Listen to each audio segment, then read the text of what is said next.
per 28 days,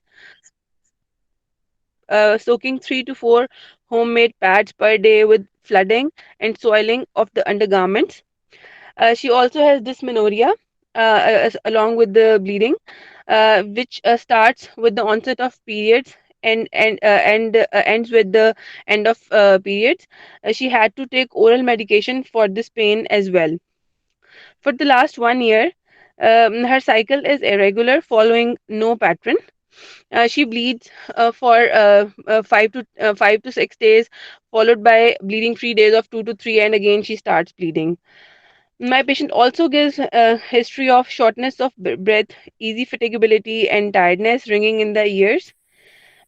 But she does not give history of any postcoital bleeding or any mass in abdomen, weight loss, anorexia, any bleeding from the nose, gums, or easy bruisability, bleeding, recurrent blood transfusions in her or her family. Also, no history of hirsutism, acne, or but she has excessive weight gain in the recent years. Also, no history of excessive vaginal discharge, no intrauterine contraceptive devices, instrumentation, or oral or injectable hormones. Also, no history of chronic liver or renal diseases, hematemesis, melena, jaundice, hemoptysis, or bleeding hemorrhoids. For these complaints, she first time visited a private clinic nearby her home, where she was prescribed some oral medication. And 3 months back, she visited a private clinic, and she was prescribed oral medication. And the 1 unit of blood was transfused to her at that time. But according to her, the symptoms of shortness of breath and easy fatigability were not relieved, and she did not take medication as she was prescribed. Now she presented in OPD of Gangaram Hospital, where from OPD she was admitted, and her some blood investigations are done. Her ultrasound scan is done, but she has not been told about the findings, and further plan of management is not discussed with her. Regarding her gynecological history, I have already mentioned her cycle.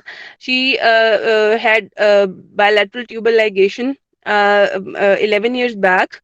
Um, Her obstetric history is she is para 11 with no miscarriage, but she has four alive issues. All her seven kids were preterm deliveries during seventh and eighth month, and they were all died after 3 or 4 days of life. They were all early neonatal deaths, but my patient did not have any proper workup for the preterm deliveries, or she does not know the cause of the preterm delivery. But currently, she has four alive issues I have already mentioned. Her past surgical history is not significant for any surgeries. My patient is chronic hypertensive for the past 8 years, but she has no regular visits with the physician. And currently, she has been told about the derangement of her renal function tests as well. But she is taking antihypertensive erratically. She is non-smoker, non-addict with normal sleep, bowel, and appetite. She has no allergies. Her family history is significant for ovarian cancer in her sister, but and hypertension, and no other known ischemic heart diseases or diabetes is not prevalent in the family. Her husband is a retired clerk, but she lives in her own 5 marla house, and her daily household requirement meet with ease. On examination, a middle-aged lady sitting comfortably on bed, well oriented in time, place, and person. Her BMI is 41. Her pulse is 74 beats per minute. Her respiration is 16 breaths per minute, and her blood pressure is 150 by 100 millimeter of mercury. Pallor is positive, but no jaundice, cyanosis, clubbing, leukonychia, koilonychia, or pedal edema noted. Her thyroid and breast examination revealed no abnormality. And sir, I forgot to mention no heat cold intolerance in the history. I asked that as well. Um, she had normal vesicular breathing with no added sound.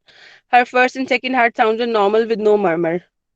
On abdominal examination, abdomen moving with the respiration, flabby abdomen, central umbilicus, with no abnormal scar marks or visible pulsations.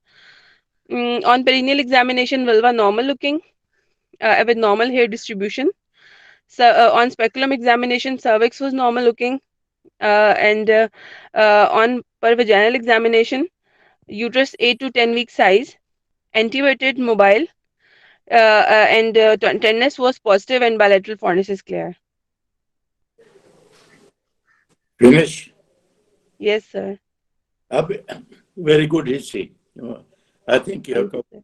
all the aspects of the history. तो Yes. जरा इसकी summary भी बनाइए. इम्तिहान में invariably आपको summary बनानी पड़ेगी. जी. Ji, sir. Ji, sir.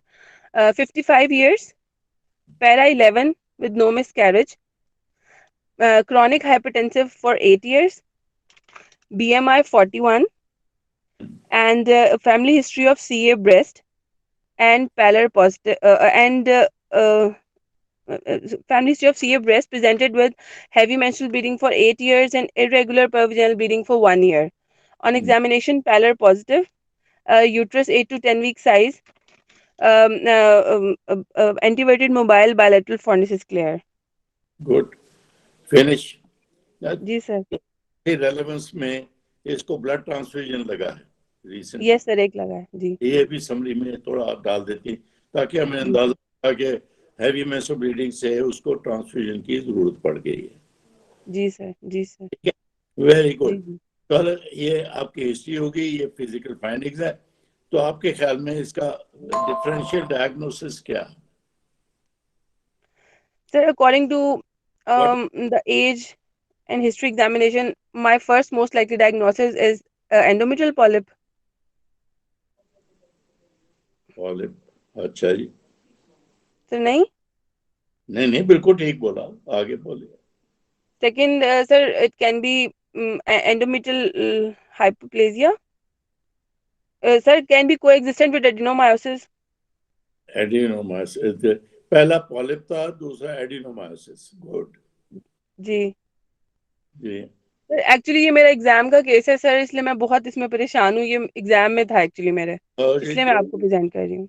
देख लेते हैं कि कैसे होना चाहिए था या क्या आप सही कर रही. तो आपका डिफरेंशियल डायग्नोसिस में आपने बोला पहले एंडोमेट्रियल पॉलिप बोला, जी फिर जी.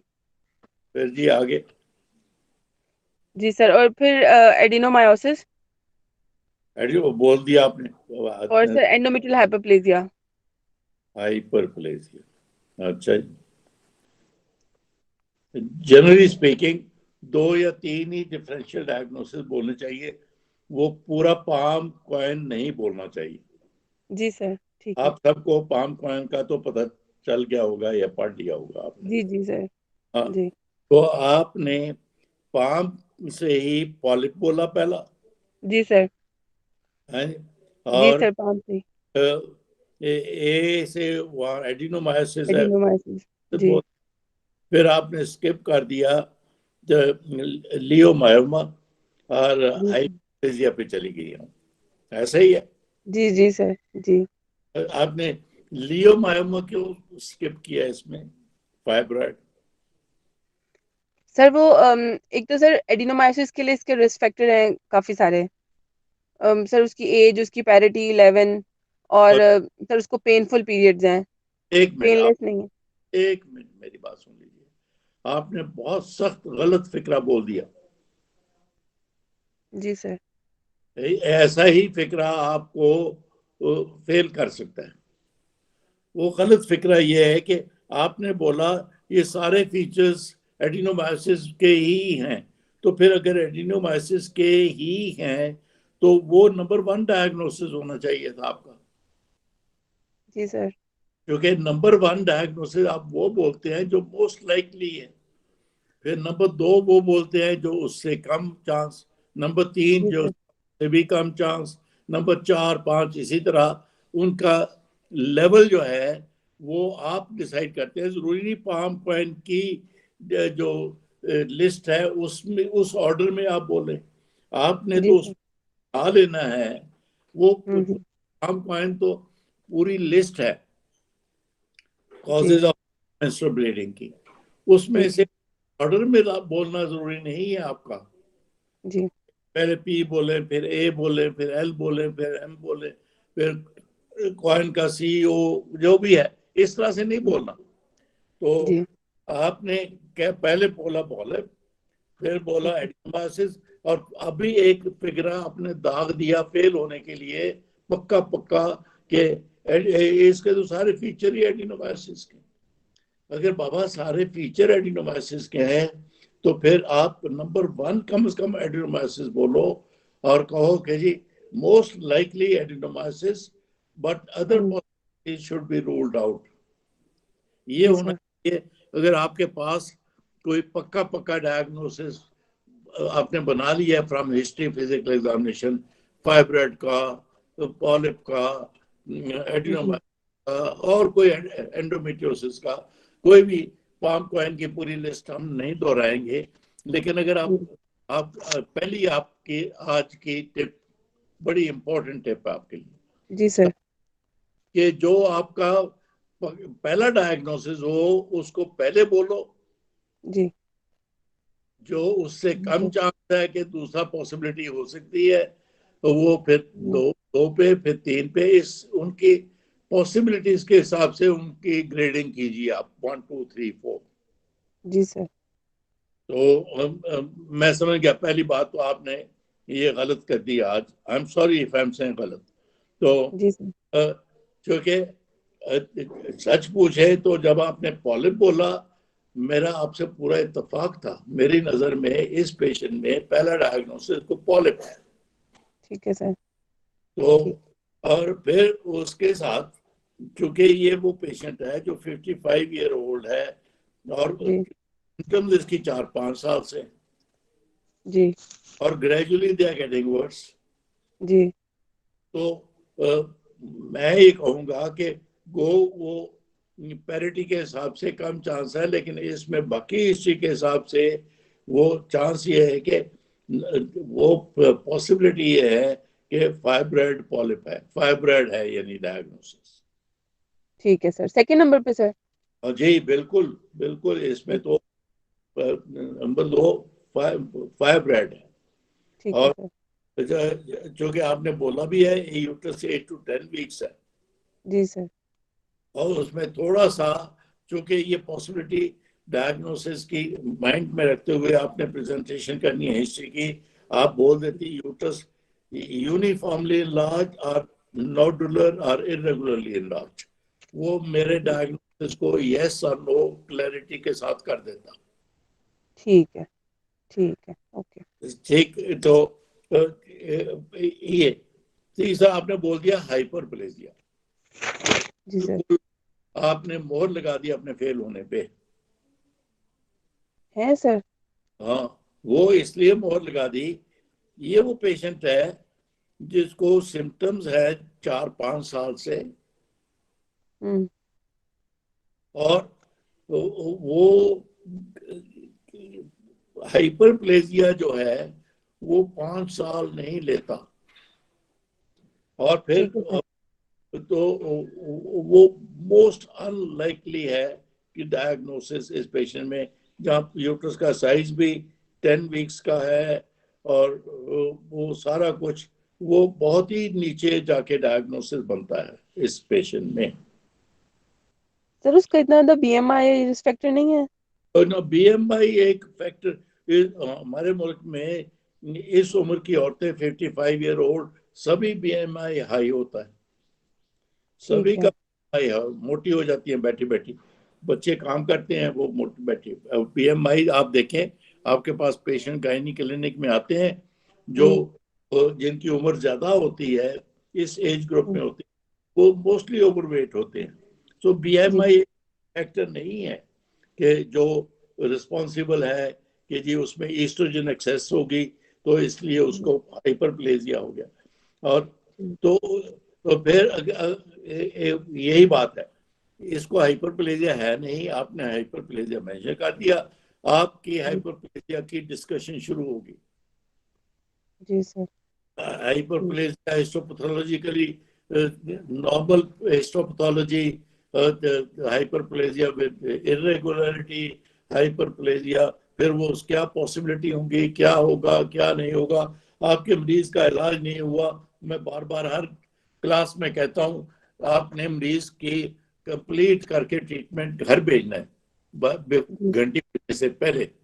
तो हाइपर या खाम खा आपने डाल के हाइपर प्लेजिया की डिस्कशन होती रही, इस मरीज का तो इलाज नहीं। ठीक है सर, ठीक। तो इसलिए आपका ये डिफरेंशियल डायग्नोसिस जरा कमजोर रहा, कमजोर रहा।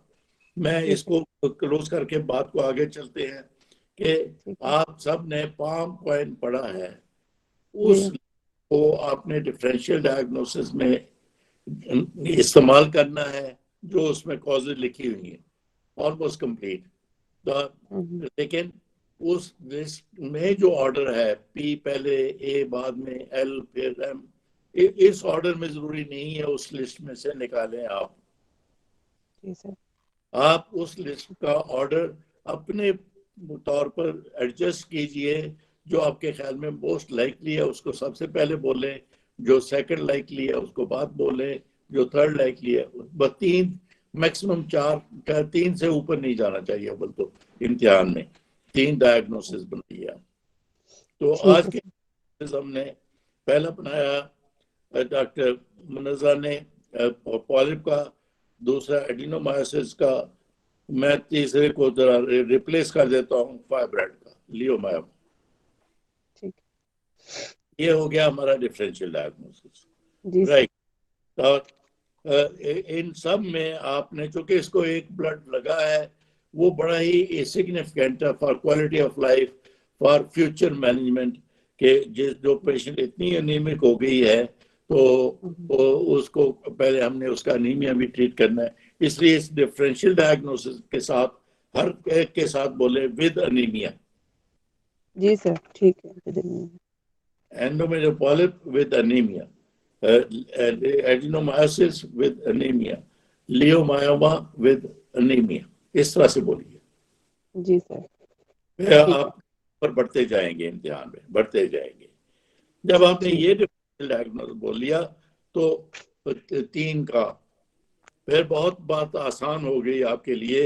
आपने जो भी उसके आगे करना है, इन व्यू ऑफ दीज 3, इनमें से 3 में से कौन सा नंबर 1 रहेगा, कौन सा 2 हो जाएगा, कौन सा 3 से 1 हो जाएगा, ये आपने भाई फिर इन्वेस्टिगेशंस करना है कि हम ये इन्वेस्टिगेट।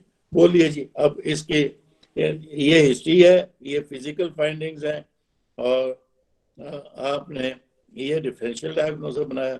अब आप बताइए जी। मुझे कि इसकी इन्वेस्टिगेशन क्या करेंगे।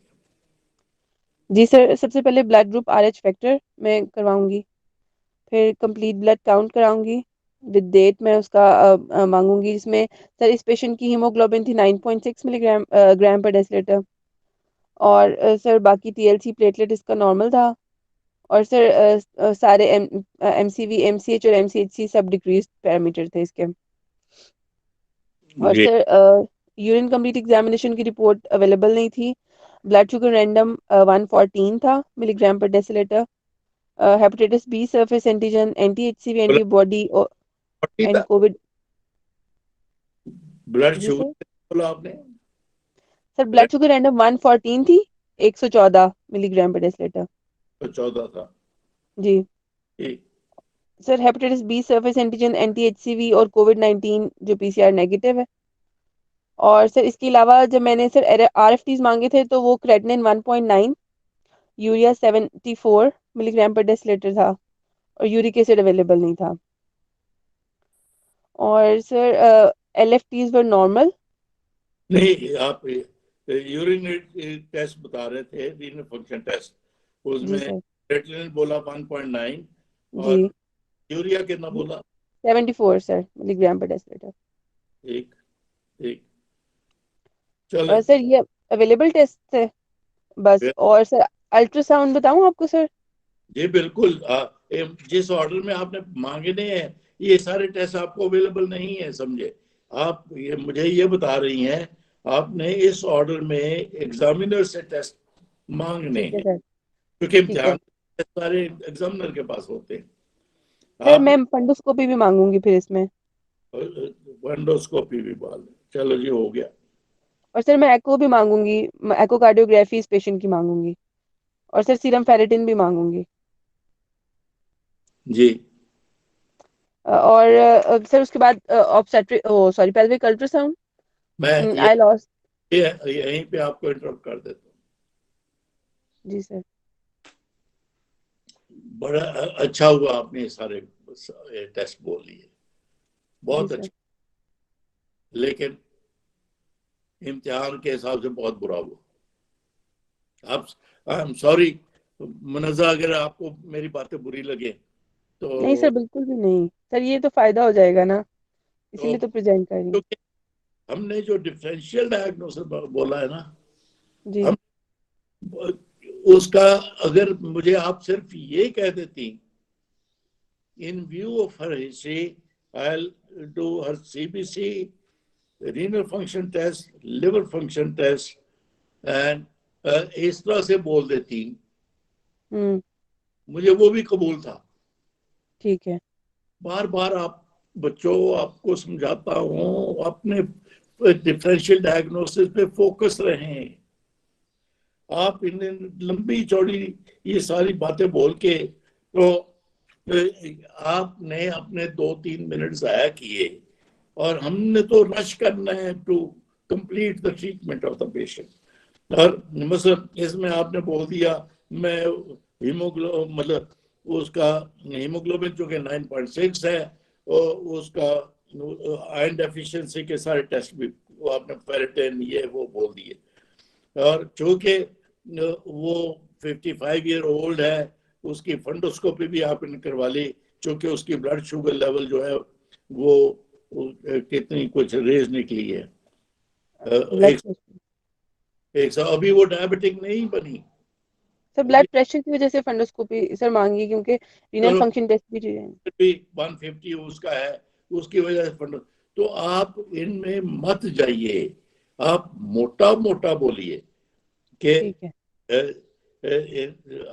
इसकी इन्वेस्टिगेशन में पहले मैं इसकी हेल्थ प्रोफाइल के लिए सीबीसी करवा लूंगी, और ठीक है फिर सर। उसके बाद उसका चूंकि हिस्ट्री है, रीनल फंक्शन टेस्ट करवा लूंगी, लिवर फंक्शन टेस्ट करवा लूंगी, और चूंकि इसका ब्लड शुगर आपने बता बोल दिया है 114 आ गया है, तो रिलेटेड डायबिटीज की इन्वेस्टिगेशन करवा लूंगी। हम्म। जी सर। समझ गया? तो जी। रिलेटेड अगर आपको एग्जामिनर स्टॉप करके पूछे वो क्या है, फिर आप बोलेंगी जी। उसका ओजीटीटी करवाऊंगी, उसकी फंडोस्कोपी करवाऊंगी, उसके रीनल फंक्शन टेस्ट, ये फिर बोले आप। जी। जी। जी ठीक है सर। मेरा मकसद ये है कि अपना टाइम बचाएं भाई। जी ये सर। इन्फॉर्मेशन में हम सीधा जंप करके चले कि वो जो उसकी हैवी मेंस्ट्रुअल ब्लीडिंग है उसका डेफिनेटिव डायग्नोसिस बनाए। जी सर। Isn't it? जी सर। उसका आपने 2 मिनट ज़ाया करने के बाद अल्ट्रासाउंड बोला, उसी पे मैंने डिटेल भी नहीं आगे पूछी आपसे, अगर क्योंकि वक्त कम था। तो अगर आप मुझे पहले ये अल्फाज बोल के फिर अल्ट्रासाउंड पे आ जाती, फिर अल्ट्रासाउंड की वो क्या है, क्या उसमें क्या क्या देखेंगी, एंडोमेट्रियल जी। लाइनिंग थिकनेस देखेंगी, कोई फाइब्रॉइड जी। है या एडिनोमाइसिस, जो हमारा डिफरेंशियल डायग्नोसिस उसको रूल आउट करने के लिए। पॉलिप है तो मैं देखूंगी कि उसमें कैविटी में कोई पॉलिप या फॉरेन बॉडी है, वो ऐसा तो नहीं है। जी अल्ट्रासाउंड सर। और टीवीएस पे थोड़ा टाइम लगाइए, उसमें क्या क्या देखेंगी आप। ठीक है। जी सर। तो मैं ये सारे बातें कहने के बाद शैल आई टेल यू कि आप फिर दोबारा बोलिए इसकी इन्वेस्टिगेशन। जी sir. um, sir, in view of her history and examination, I will ask for a complete blood count, renal function tests, liver function tests, and the rest of investigation according to the any risk factor if present. And I want pelvic ultrasound, in which I want. देखा, आपने 15-20 second में ultrasound पे पहुंच गई आप, जी sir. जो कि इस पेशेंट में मोस्ट इम्पोर्टेंट इन्वेस्टिगेशन है। जी सर। क्या आप पे टाइम लगाइए कि जी। अल्ट्रासाउंड में मैं क्या क्या देखूंगी, क्योंकि ठीक है। आपके डायग्नोसिस में पहले पॉलिप है। I look for polyp in the cavity by abdominal और टीवीएस। यहाँ हम ठीक है। यहाँ डिटेल दे रहे हैं, हम टीवीएस भी कर लेंगे इसकी। और उसमें ठीक। फिर एंडोमेट्रियम एंडोमेट्रियम की थिकनेस देखूंगी, इरेगुलरिटी देखूंगी। ये अल्फाज यहाँ पे बोले, यहाँ पे टाइम ठीक लगाएं। है। ठीक है सर।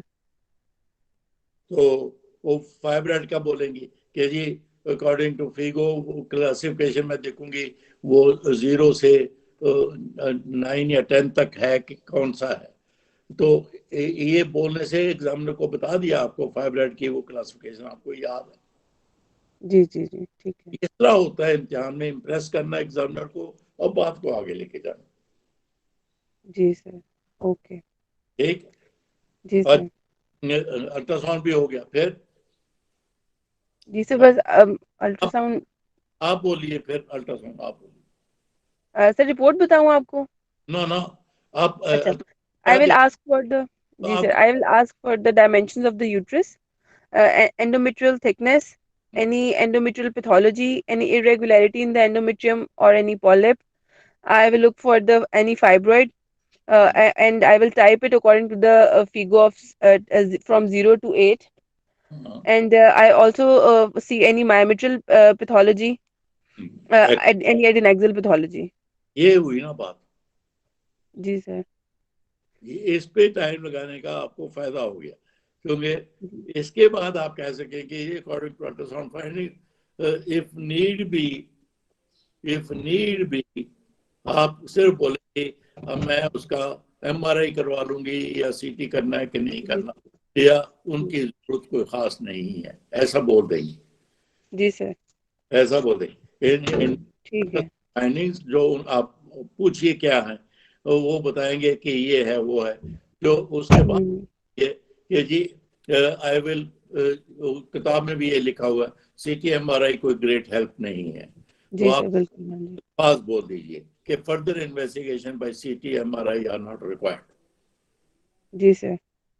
फिर ओके बात सर। हुई, फिर जब अल्ट्रासाउंड की फाइंडिंग निकल आई, लेट्स से कि इसमें निकल आया जी कि इसको एंडोमेट्रियल पॉलिप।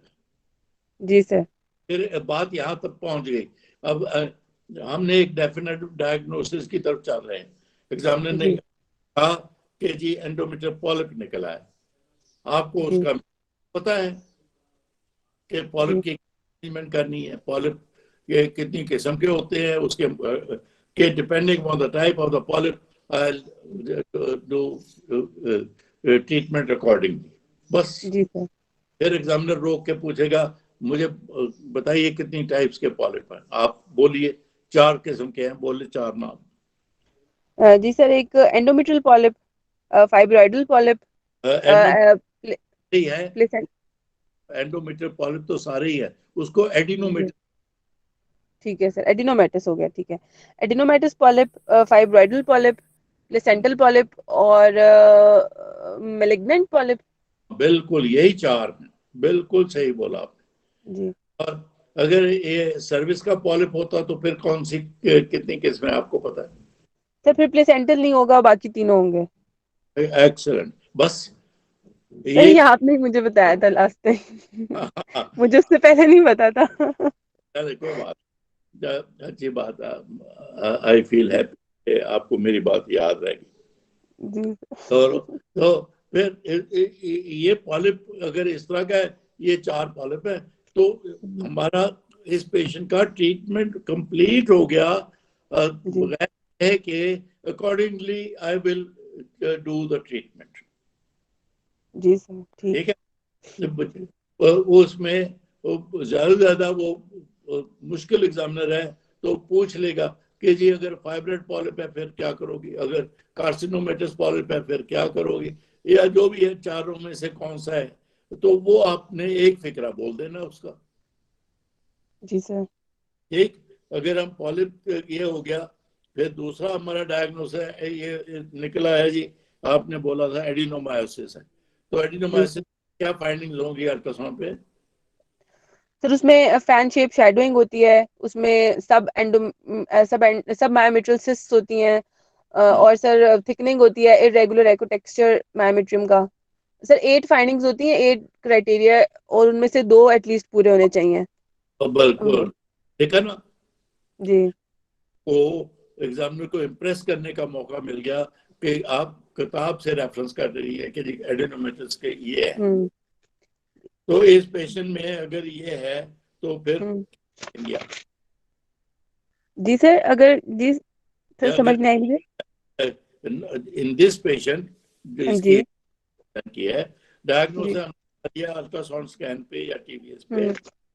एडिनोमायोसिस है, फिर how will you hmm. Treat, how will you sir, अगर ट्रीट? एडिनोमायोसिस है तो sir first after confirming the diagnosis on ultrasound, so जी sir, as my patient has multiple risk factors, she has RFTs deranged, and हाँ, she is obese. I will go for multidisciplinary team approach first. I will take her fitness for anesthesia. Um, uh, no sir, ठीक। इसमें sir ये माइना के लिए होगा sir इसमें। और ये दोनों के लिए भी हो सकता है, कोई बात नहीं।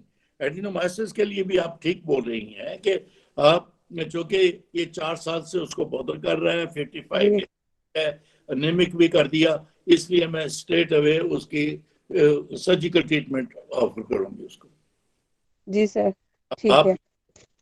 आप ये कह रही हैं तो वो जी ठीक है, सर। तो उसमें कोई वो नहीं है। Nobody can fail you on that कि नो नो, इसको पहले मेडिकल क्यों ना दिया तुम। फिर ठीक बोलिए, है।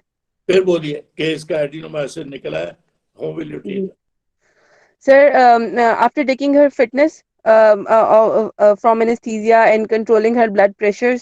एक मिनट, um, तो एक मिनट बाबा, फिटनेस से पहले बोलिए, she is 55 years of age, she yes। had PL, she had this heavy menstrual bleeding for 8 years बल्कि, और जी सर। हमने ये सारा कुछ देखे, और उसको मेडिकल फैक्टर्स भी हैं, लाइक जी। डायबिटीज है, हाइपरटेंशन है, और रीनल फंक्शंस भी कॉम्प्रोमाइज्ड हैं। यस ये सर। फिर बोलिए कि मैं उसकी फिटनेस लूंगी और सर्जरी करूंगी, ऐसा बोलो, फिर बोलो। ठीक है। Sir first I will counsel my sir, counselling भी तो पहले करनी है ना। I will counsel my patient about the condition she is suffering from, and she is having multiple risk factors. First, she is 55 years, she has 41 BMI, and her problem is for 9 years. So first, I'll take the fitness from anesthesia, as this problem is bothering her for so long. So I'll give the two options to my patient. First is a medical, which includes Mirena, and the second one is surgical, which includes total abdominal hysterectomy with the bilateral salpingo-oophorectomy. So for this, according to the wishes of my patient and the fitness of anesthesia, I will proceed according to the according with my multidisciplinary team approach. After controlling her blood pressure levels. बस um, हो गया कि उसको medically fit करके controlling जी। Blood, चूंकि उसका anaemia भी correct करना है हमने, तो जी सर। अनीमिया करेक्ट करना है, रीनल फंक्शन टेस्ट को भी देखना है, ब्लड प्रेशर भी देखना है, डायबिटीज, इतना सारी बातें ना करें। आफ्टर जी। Consultation with anaesthesia making her fit, I will plan surgery, बस ओके सर। ये बोलिए। Consultation with anaesthesia sir, medicine वाले प्रैक्टिशनर्स की बात नहीं करनी। हाँ, तो नहीं, फिटनेस में शामिल है ना उसके। आई अच्छा। एंड ज्यादा ये बोल दीजिए कि medical fitness will require control of blood pressure, correction of anaemia, hmm. And check on her renal functions वगैरह वगैरह। जी sir.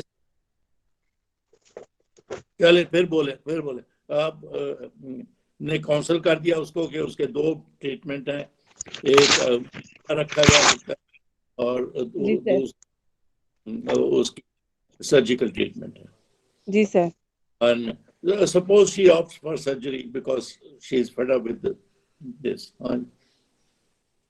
Sir, before surgery, I will tell her that surgery can be a little more risky than medical management, because her BMI is increased. More or less ना बोले, surgery जी। carries risks. Okay sir. Sir वाई उधर रहो, ये कमाल करती हो है वो। उसकी हिस्टेक्टमी होनी चाहिए, उसको डरा के तो ना भेजो। जी सर। हाँ, कि वो तो उससे मतलब उसकी आरएफटीज अगर खराब हैं तो सर, और बीएमआई ज्यादा होने की वजह से भी इतने सारे एनेस्थीसिया के इश्यूज हो सकते हैं, अभी तो सर। तभी मेडिकल फिटनेस होगी तो करेंगे ना। तभी आपने अल्फाज बोले कि आई विल आस्क एनेस्थीसिया जी। टू गिव हर फिटनेस, और जी उस सर। है ये सारे मेडिकल प्रॉब्लम्स। जी सर। तो फिट करेगा तो फिर ही करेंगी ना आप। ये सर तो इन एग्जामिनर। केस वो फिट नहीं करता, फिर सर हम हाँ, हाँ, फिर वो सेकंड चॉइस है, या मरीना करेंगे या फिर वो अबलेशन की तरफ चले जाएंगे हम, जो भी है। ठीक है सर। ठीक है, तो ठीक है। लेकिन जो आपकी पहली चॉइस है, वो आपने कहा मैं उसकी यूट्यूब को रिमूव करूंगी। जी सर। तो उसके लिए बात ये कहिए कि in view for medical history I will जी। Ask to evaluate her and give fitness for surgery. ठीक है। वो क्या क्या है वो, बेशक उसकी डिटेल भी ना बताओ, वो एग्जामिनर पूछे तो बोलो। ठीक है। मेरा मतलब ये है, मैं हर दफा ये कहता हूँ, किसी ने कहा है उसकी सैंपलिंग करनी चाहिए कि नहीं करनी चाहिए। इट ऑल सर डिपेंड करनी ऑन चाहिए। The thickness of the endometrium. अगर एंडोमेट्रियम की थिकनेस 5 मिलीमीटर से ज्यादा है तो फिर बेशक आप सैंपलिंग कह दीजिए, लेकिन मैं ये कहूँगा कि वो खाम खा बीच में ना लाइए, क्योंकि सैंपलिंग में गए, पिपल की क्या रिलायबिलिटी है, डीएनसी ब्लाइंड की क्या रिलायबिलिटी है, हिस्टोस्कोपी जी। की क्या रिलायबिलिटी है, उसमें हम चले जाएंगे, गुम हो जाएंगे। तो जी सर। सवाल जो है वो बिल्कुल ठीक है, जायज। अच्छा, जी। अगर हम इस तरह से चलेंगे तो आपके पास तो 15 मिनट की बजाय 12-13 मिनट में आपने सारा कंप्लीट कर दिया।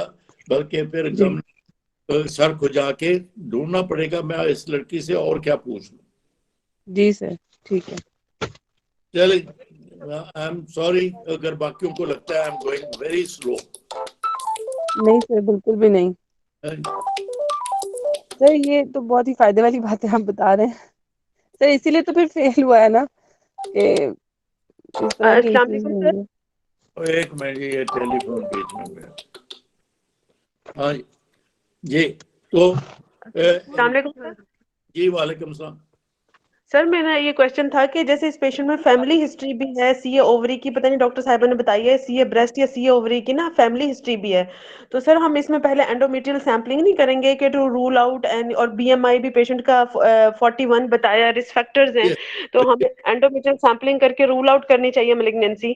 एक जब आप सस्पेक्ट करते हैं एंडोमेट्रियल कार्सिनोमा के, उसमें नंबर 1 है ultrasound, on top of the list है, और टीवीएस कह लीजिए उसको, वो ज्यादा रिलायबल है। On top of the list TVS है, फिर है एंडोमेट्रियल सैंपलिंग, उसके मैंने कहा 2-3 वो तरीके जो हैं, और फिर जो भी डायग्नोसिस बने वो है। लेकिन लिस्ट पे इसलिए है कि अगर उसकी थिकनेस 3-4 मिलीमीटर है, फिर हम उसका किताब में भी यही लिखा हुआ, फिर उसकी सैंपलिंग जरूरी नहीं, उसका रिव्यू कर लीजिए और फिर वो परसिस्टेंट है, फिर ये इसलिए जरूरी हो गया। अच्छा हुआ आपने पूछ लिया कि ये इसलिए जरूरी हो गया कि हमने एंडोमेट्रियल सैंपलिंग के बगैर ही उसका फॉलोअप किया है बेस्ड ऑन टीवीएस। लेकिन उसकी तरफ हम नहीं जाने की हमें जरूरत पड़ी। वो जो मैंने अभी अभी बातें कही है कि पीपल की रिलायबिलिटी क्या है, वो शायद 4 to 10% ही है, और फिर उसकी पीपल के बाद ब्लाइंड डीएनसी की क्या है, उसमें भी एरियाज मिस हो जाते हैं। हिस्टोस्कोपी सबसे ज्यादा लेवल है, लेकिन 100% वो भी नहीं है, फिर भी नहीं है, लेकिन वो क्लोजेस्ट टू कंप्लीट है। तो वो ये बातें फिर हमें करनी पड़ेंगी। लेकिन मैं ये कहूँगा, आपका बिल्कुल बजा कहना कि risk factors for endometrial carcinoma इस पेशेंट में है, चूंकि फैमिली हिस्ट्री है और 55 ईयर ओल्ड है, और ये दो बातें, और डायबिटिक भी पॉसिबली है वो, और सर। ये है कि उसका क्या करना है, आई वुड से कि यही करना है कि पहले मैं टीवीएस करूंगी, लाइनिंग की थिकनेस देख के फिर फैसला करूंगी उसका सैंपल करना है कि नहीं करना। अगर आप सर एक नहीं कैंसर्स में थिकनेस ज्यादा नहीं होती सैंपल्स अगर आप ऐसा कहेंगी, एग्जामिनर का आपसे इत्तेफाक नहीं भी है तो वो कहता है जी चाहे 3-4 मिलीमीटर इसका तो सैंपलिंग होनी चाहिए, आप तो आप यू रिमेन प्रिपेयर्ड कि जी आप एंडोमेट्रियल सैंपलिंग, फिर बात यह है कि पीपल में तो ये है, ब्लाइंड डीएनसी में ये है, क्या हिस्टोस्कोपी हर एक की होनी चाहिए, ऐसे पेशेंट में नहीं होनी चाहिए। तभी non invasive TBS is given lot of weight, lot of reliability than going on to the other university. जी अब पूछिए, आप क्या पूछना चाहते हैं? सर मेरा क्वेश्चन ये था कि आपने जैसे बताया कि 4 mm, sir 4 mm cut off तो हम पोस्ट मीनोपॉजल पेशेंट में लेते हैं, इसको तो सर मीनोपॉज आया ही नहीं है, ये तो ब्लीड कर रही है सर। हाँ तो ब्लीड कर रही है ना, लेकिन चूंकि आपने मेरी आसान कर दी बात कि ये पोस्ट मेनोपॉजल नहीं है, लेकिन she is 55 year old, close to menopause, और इसकी आपने 3-4 रिस्क फैक्टर्स डाल दिए।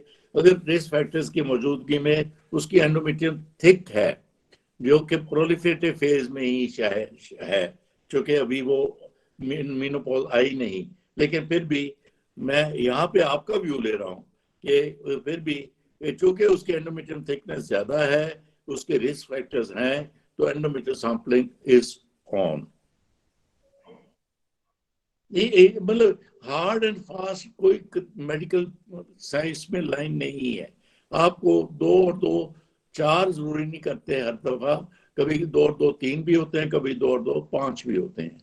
तो इसीलिए कि बहुत अच्छा हुआ आपने ये पॉइंट उठाया है कि हियर इज ए पेशेंट इम्तिहान में 55 years old having irregular bleeding, और उसकी फैमिली हिस्ट्री है कार्सिनोमा ओवरी की, वो खुद है 41 kg BMI की, और उसकी बॉर्डर एंड डायबिटीज भी है, हाइपरटेंसिव भी है, और वगैरह वगैरह।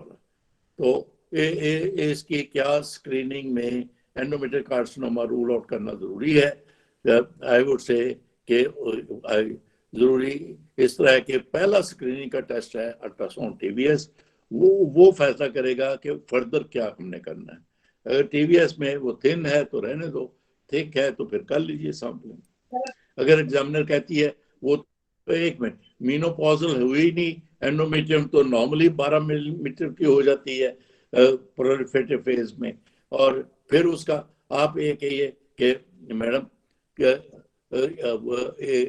Because of these risk factors, आपने रिस्क फैक्टर्स के नाम लीजिए, because of these risk factors I personally feel that we will be better off by taking the sample and ruling out endometrial carcinoma, क्योंकि एंडोमेट्रियल कार्सिनोमा की peak as है 45 से 55, तो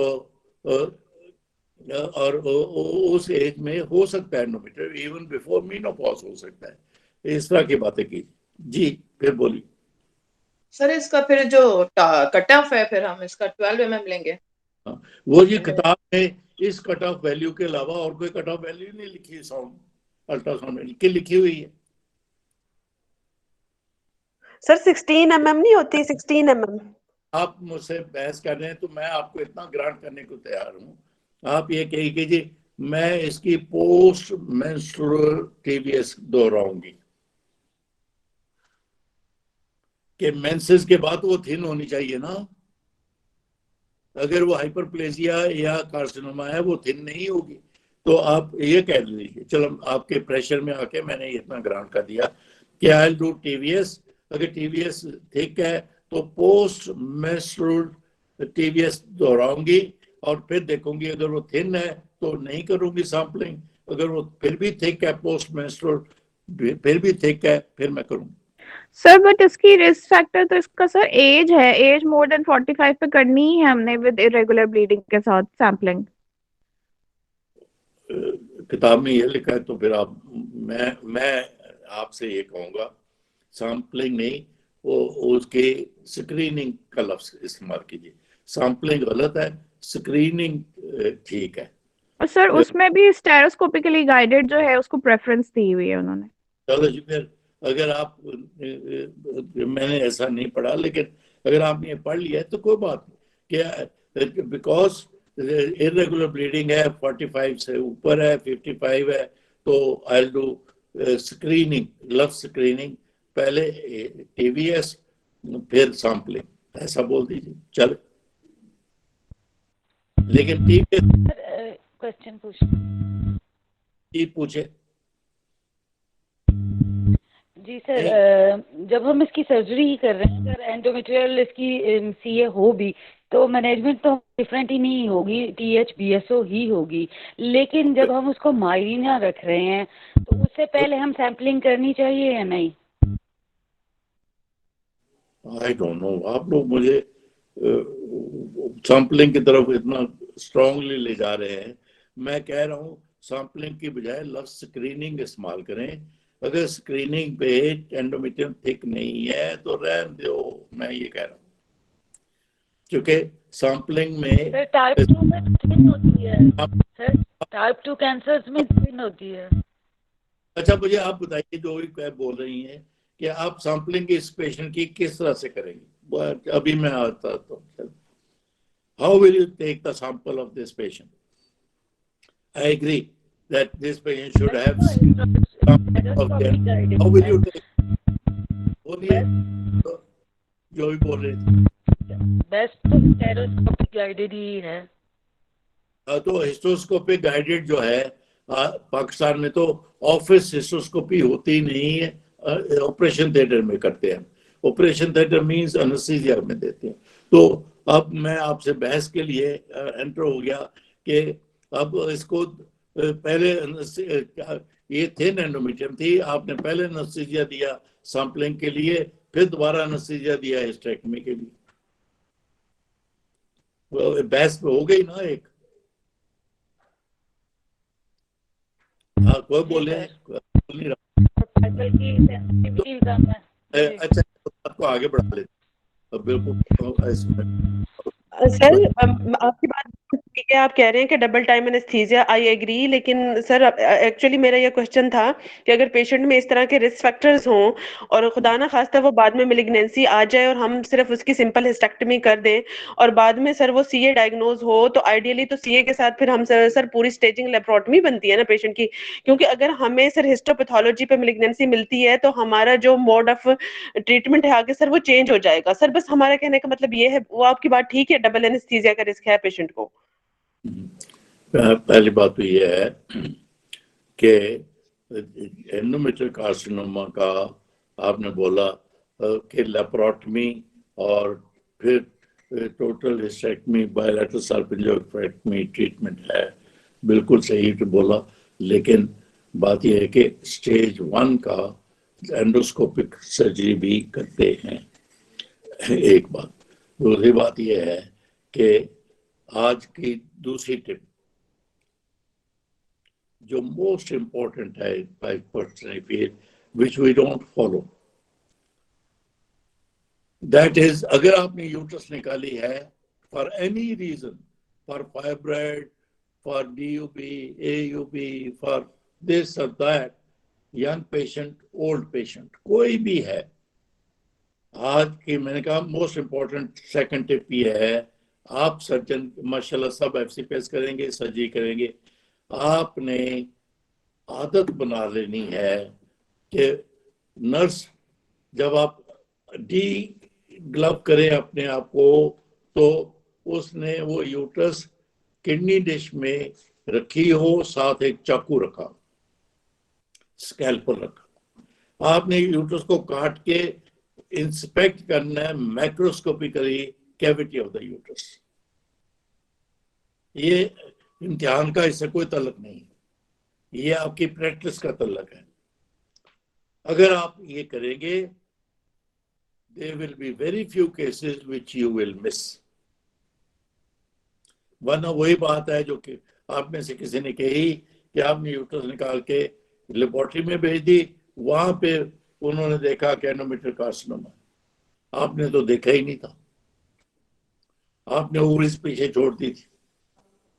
ये बिनाइन समझ के। फिर बहस शुरू हो गई उन ओवरीज का क्या किया जाए, वापस जाए, निकालें ना निकालें, एक तरह से आप मुश्किल में पड़ गए। तो इसलिए ये आज की इस हैवी मेंस्ट्रुअल ब्लीडिंग का कोई तल्लक नहीं है मेरे इस कमेंट से, आपकी प्रैक्टिस का तल्लक है। जब भी आप यूट्रस निकालेंगे, किसी वजह से भी निकालें, किसी वजह से, फाइब्रॉइड के लिए किसी वजह से निकालें, यंग पेशेंट है, कुछ भी करें, आपकी स्टैंडिंग इंस्ट्रक्शन होंगी कि जब मैं ऑपरेशन खत्म करूं, ये यूट्रस किडनी में डिश में रख के साथ स्कैल्पल रख के रखो, मैंने काट के देखना है। आप 2-4 दफा करोगे, फिर आपकी रूटीन में सेट हो जाएगा।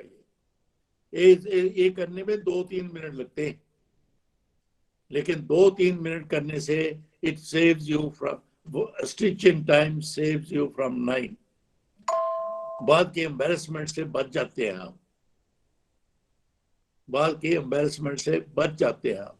वो तो इस बात को आगे इतना भी बढ़ा लूं मैं कि जहां सस्पेक्टेड है कि एंडोमेट्रियल कार्सिनोमा है कि नहीं, आप ओवरीज को पीछे छोड़ रहे हैं, तो क्लोज करने से पहले, खत्म करने से पहले अपनी नर्स से कहिए, ओटीए से कहिए, इसको काट के मुझे दिखाओ।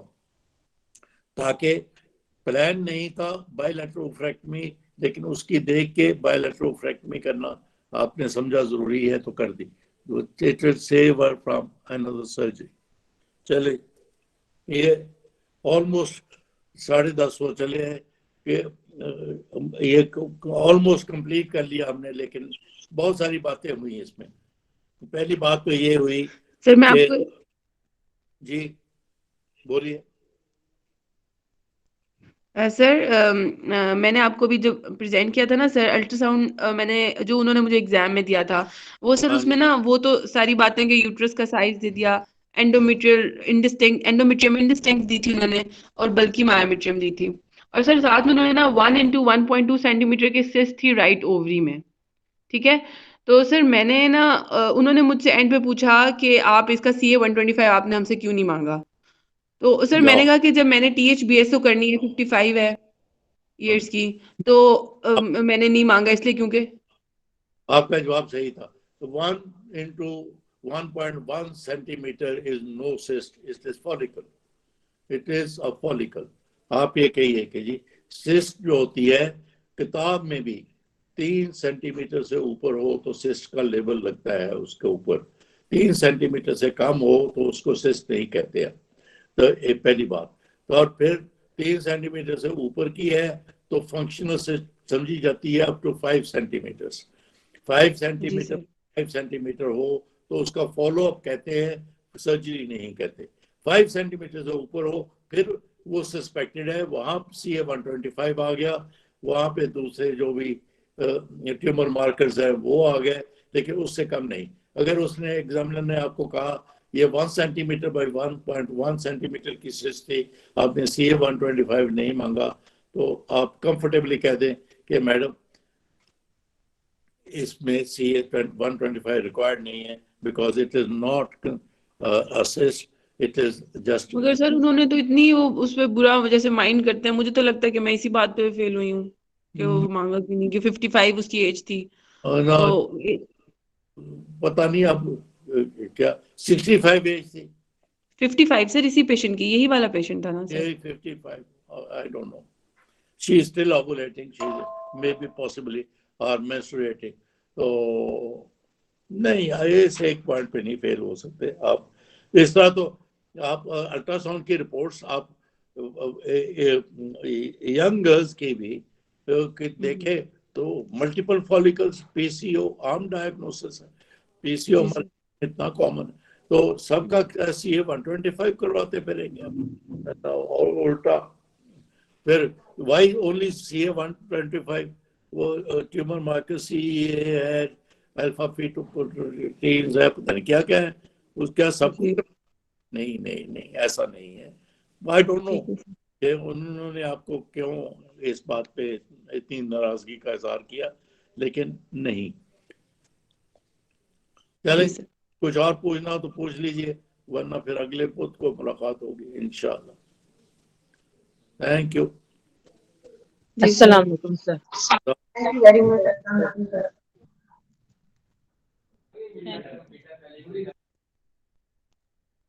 हेलो।